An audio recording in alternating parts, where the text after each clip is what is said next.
As proof that you are children, God sent the Spirit of His Son into your hearts, crying, Abba, Father.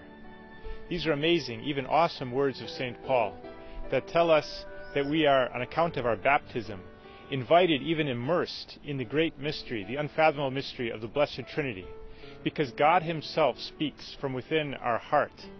God Himself, in the Spirit of the Son, speaks from within our heart, calling God Father. Abba, Father. St. Josemaria had a particular experience regarding his divine filiation, which is a message for all in Opus Dei. And this experience was when he was on a streetcar in Madrid, and he was overwhelmed by the realization, I am a son of God. God is my Father. He's always looking after me.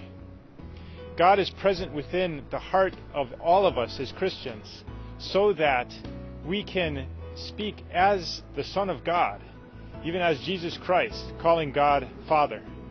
And more than speaking to Him in our prayer, which is so important, we can also act as children of God, so that we can cry out, Abba, Father, with our deeds and not just with our words.